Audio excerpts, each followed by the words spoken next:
Qiao Wenhao stared at the contract that plagued her mind. In that moment, all she felt was endless humiliation. Seeing that Qiao Wenhao was hesitant, Lu Jinian couldn't help but furrow his brows.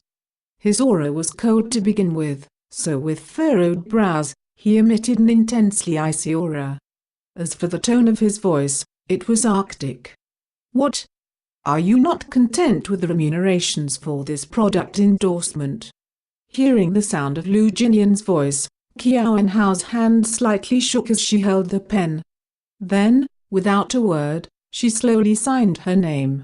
A single slip may cause everlasting sorrow. The excuse she gave after climbing into Lu Jinian's bed the first time now continued to cause her endless humiliation. At that time, she should have never asked for a part in To the End of Time. She really wanted to reject signing the contract, but this entire mess was her own doing. There was no excuse for it. 13 years ago, she fell in love with him. Because she was young and shy, she didn't dare confess her love. 13 years later, she was still in love with him. She loved him so much she tried her hardest to conceal it.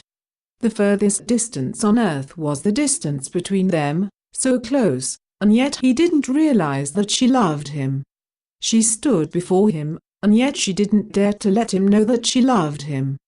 Qiao Wenhao's eyes were filled with fog as she lowered her head, trying her hardest to not let her tears fall. Before the last stroke of her signature, the tip of her pen hovered over the contract for a long while.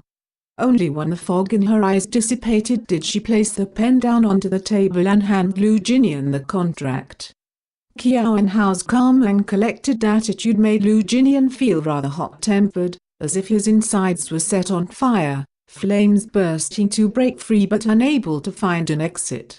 All of a sudden, Lu Jinian directed his attention to the giant bear on the bed. His expression instantly ran cold and he said to Qiao Wenhao in a heavy tone, "There's a condition that states that you mustn't endorse any other products from other cosmetic brands whilst on their project.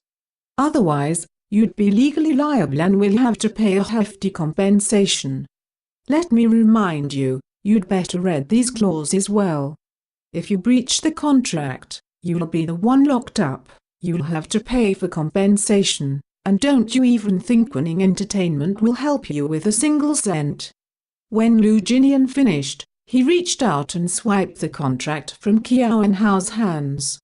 He gave her a stern look and, turning, left. Perhaps it was Lu Jinian's appearance and exit or the cold, but Qiao Wenhao felt more exhausted than usual and struggled to fall asleep.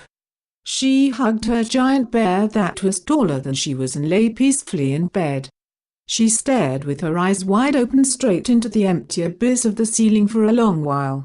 She vaguely remembered the events that unfolded half a year ago and her feelings after suddenly having to marry Lu Jinian.